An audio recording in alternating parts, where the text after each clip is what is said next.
ओम श्री परमात्मने नमः। शुचो देशे प्रतिष्ठाप्य स्थिरमासनमात्मनः न अति उच्चित्तं न अति नीचं चैल अजिन कुश उत्तरम।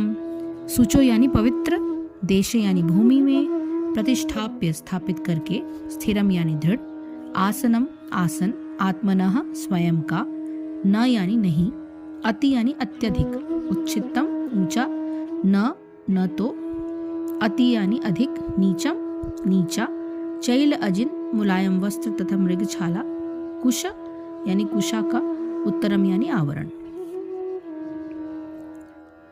ये श्लोक संख्या 11 है 6वें अध्याय का, और श्लोक संख्या 12 साथ में ही आता। तो 11 और 12 को मैं साथ में ही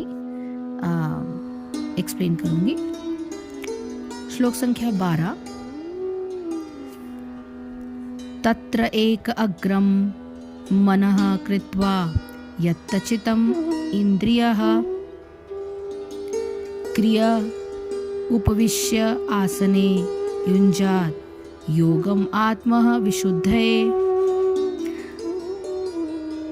तत्रेकाग्रम यानी तत्र यानी उस पर, एक आग्रम यानी एकाग्र मन से, मनः यानी मन, कृत्वा करके, यत्त चित्त मन को वश में करते हुए, इंद्रिय यानी इंद्रियां, क्रिया तथा क्रियाएं, उपविषय बैठकर, आसने आसन पर, युञ्जात अभ्यास करें, योगम यानी योग, आत्म हृदय की विशुद्ध यानी शुद्धि के लिए।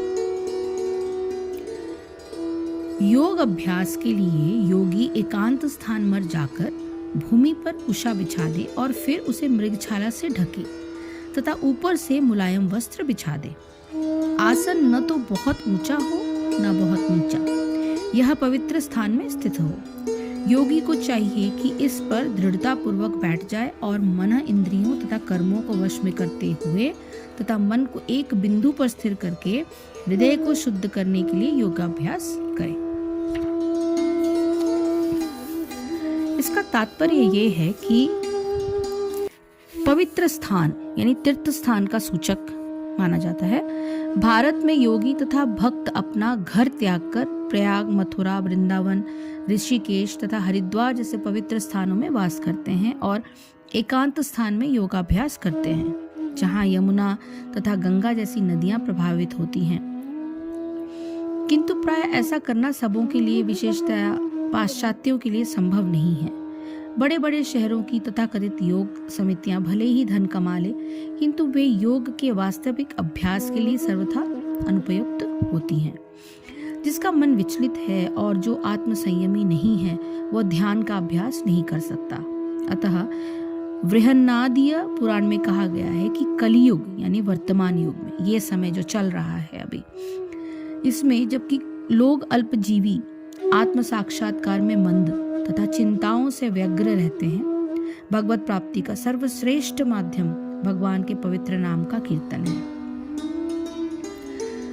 वो कीर्तन क्या है, ये अगर आप सीख लीजिए और इसको जप कीजिए तो आपके मन को बहुत शांति मिलेगी। हरे नाम हरे नामैव केवलम, कलौ नस्तेव नस्तेव नस्तेव गतिरन्यथा। इसका मतलब ये है कि कलह और दंभ के इस युग में, इस कलयुग में कलह और दंभ जहाँ सबसे ऊंचाई पर है, यानी कलह यानी किसी भी तरह की झगड़े झंझट, और दंभ यानी ईगो। इस युग में मोक्ष का एकमात्र साधन भगवान के पवित्र नाम का कीर्तन करना है। कोई दूसरा मार्ग इसके अलावा नहीं है, कोई दूसरा मार्ग इसके अलावा नहीं है, कोई भी दूसरा मार्ग इसके अलावा नहीं है। सो कलौ नस्तेव नस्तेव नस्तेव गतिरन्यथा। सो सिर्फ भगवान के नाम का जप करते रहना। इस कलयुग में हम भक्तों को सच्चिदानंद घन स्वरूप से मिलने की ताकत देगा। तो शुद्ध भूमि में क्रम से कुशा, मृगछाला और वस्त्र एक दूसरे के ऊपर रखते हुए अपने आसन को न बहुत ऊंचा और न बहुत नीचा, स्थिर रूप से स्थापित करें पहले। फिर ध्यान योग के लिए उपयुक्त स्थान व आसन, इसके लिए भगवान निम्नलिखित निर्देश देते हैं। वो क्या है? शुचो देशे, ध्यान के लिए आसन शुद्ध भूमि में बिछाना चाहिए जहां आसपास कोई भी अपवित्र अथवा दुर्गंध युक्त वस्तु ना हो। यह है पहला। दूसरा है नात्युत्छिद्रतम, नाति नीचम, आसन का स्थान इतना ऊंचा न हो कि ध्यान लगने पर गिरने की और फिर चोट लग जाने की आशंका हो। आसन इतना नीचा भी ना हो कि छोटे छोटे कीड़े अथवा चींटियां शरीर पर चढ़कर ध्यान में बाधा पहुंचाए। तीसरा, चैलाजिन कुशोत्तरम, आसन में सबसे नीचे कुशा बिछानी चाहिए। इससे भूमि की नमी, ठंडक या गर्मी ऊपर नहीं चढ़ पाती। कुशा के ऊपर मृग चर्म बिछाने का विधान है, किंतु चर्म उसी मृग का होना चाहिए जो अपने आप मर गया हो। मार कर चर्म लेना तो हिंसा है और यह हिंसा ध्यान के साधन की विरोधी है। मृग चर्म बिछाने से कीड़े या चींटियां ऊपर नहीं चढ़ पाती। मृग चर्म के ऊपर कंबल या कपड़ा बिछा लेना चाहिए जिससे बैठने का आसन कोमल रहे। प्रतिष्ठाप्य स्थिर मानस आत्मनो, ध्यान योग के साधक के लिए अपने आसन को स्थिरता पूर्वक स्थापित करना आवश्यक है। यदि आसन किसी ऐसी चौकी पर हो जिसके पाए हिलते हो, यानी वो बैलेंस अगर ना हो, तो वो ध्यान के लिए सर्वथा अनुपयुक्त है। अतः आसन की स्थिरता होना अत्यंत आवश्यक है। स्थिरता से बैठने के लिए पद्मासन, स्वास्तिकासन, सुखासन और सिद्धासन आदि उपयुक्त होते हैं। तो आसन की स्थिरता पर कर लेने के पश्चात अब भगवान मन की स्थिरता के विषय में बताते हैं। जो 12वां श्लोक है वो उसका पहले मैं उसका थोड़ा सा ये बताऊंगी, फिर मैं आगे की एक्सप्लेनेशन को समझाऊंगी आपको थोड़ा सा अच्छी तरह से।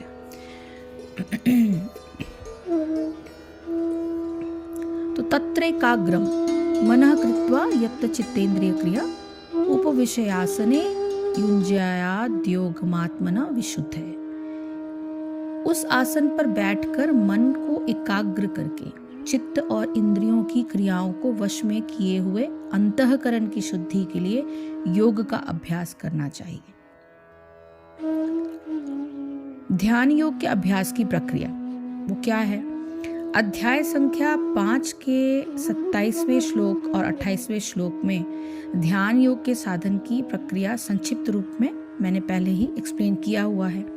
अब इस अध्याय के श्लोक 11 में आसन की स्थिरता को बताकर अंतःकरण की शुद्धि और स्थिरता के लिए निम्न थोड़े कुछ पॉइंट्स ध्यान में रखने के लिए भगवान बोलते हैं। वो क्या है? पहला, तत्र आसने उपविशय, यानी श्लोक संख्या 11 में बताए गए स्थिर आसन पर बैठकर ही अंतःकरण की शुद्धि और स्थिरता का अभ्यास किया जाना चाहिए। यानी वो आसन ऐसी जगह पर हो जहाँ पे कोई ऐसा न लगे कि इम्बैलेंस है बॉडी, उससे ध्यान विरक्त होगा या फिर अलग होगा। दूसरा, मनः एकाग्रम कृत्वा, अध्याय संख्या 5 के 27वें श्लोक में हमने ध्यान योग के अभ्यास के लिए प्रथम चरण यह बताया था कि बाहर के विषयों को बाहर ही रोक देना चाहिए।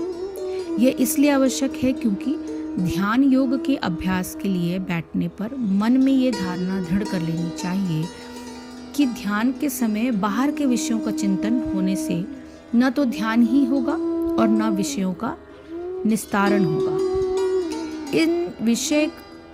इस प्रकार समय का जो दुरुपयोग होना वो हानिकारक ही है।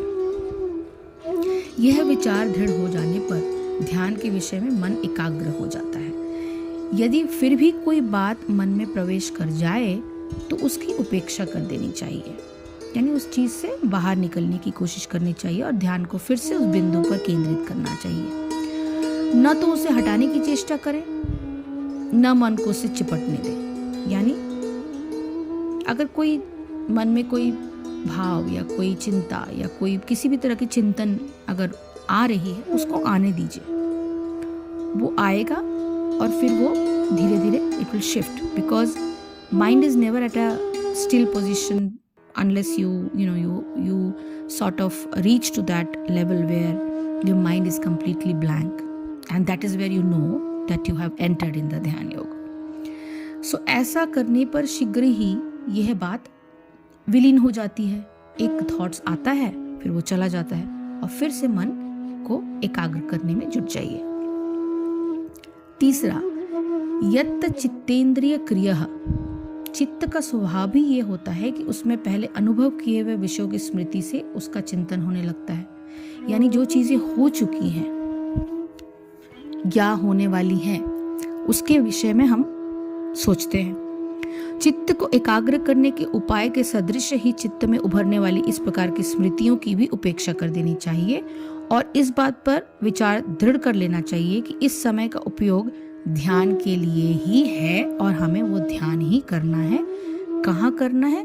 उस एक बिंदु पर जहाँ पर और कोई भी चिंता या कोई भी चीजें दिमाग में ना आए। इस प्रकार थोड़ी ही देर में चित्त भी वश में हो जाता है और ज्ञानेंद्रियों और कर्मेंद्रियों की क्रियाओं को भी सावधानी से वश में कर लेना चाहिए। चौथा, आत्मविशुद्धये योगम युञ्ज्यात्, योग में प्रवृत्त होने के लिए अंतःकरण की शुद्धि अत्यंत आवश्यक है। जब तक आप अपना इनर वर्क नहीं करेंगे, आप कभी भी बैठकर मेडिटेट नहीं कर पाएंगे। धन संपत्ति, मान सम्मान, पद प्रतिष्ठा, सांसारिक सुख सुविधाओं आदि का अपने कल्याण के लिए आवश्यक समझना ही अंतःकरण की अशुद्धि है। ये समझ लेना बहुत बहुत आवश्यक है कि जब भी आप कोई चीज़ करते हैं, चाहे वो कोई चीज़ खरीद रहे हो या कोई किसी भी चीज़ की आकांक्षा, लालसा, वो अगर आप अपने लिए सोचते हैं तब वो मन की अशुद्धि है और जब आप दूसरों के लिए सोचते हैं तो वो सक्सेस होती है। किंतु आत्मकल्याण के लिए इसे जुटाने का प्रयास करना व्यर्थ है। किंतु जिस मात्रा में और जब भी ये प्राप्त हो जाए तो इनका उपयोग केवल कर्तव्य पालन के लिए कर लेना उचित है। इस प्रकार विचार को दृढ़ कर लेने से इनमें होने वाली महत्व बुद्धि समाप्त हो जाती है और अंतःकरण शुद्ध हो जाता है। यानी जब आप ये समझने लगेंगे कि कहाँ पे, किस जगह पे हमें उस परिस्थिति को कर्तव्य पालन के रूप में लेना है या अपने सेल्फिश इरादों के लिए। Self centredness is not allowed when you are a yogi. That's the basic of understanding of the what is yoga. So when you शुद्धिकरण करना है तो आपको सबसे पहला करना होगा कि अंतःकरण की अगर आप शुद्धि करना चाहते हैं तो ये सारी चीज़ें जो भी हैं, सुख सुविधाएं, धन संपत्ति, मान सम्मान, जो भी है वो अपने कल्याण के लिए ना होकर जग के कल्याण के लिए हो। तो इस प्रकार विचार को दृढ़ कर लेने से इनमें होने वाली महत्व बुद्धि समाप्त हो जाती है और अंतःकरण शुद्ध हो जाता है और शुद्ध अंतःकरण ही परमात्मा के चिंतन में सहायक है।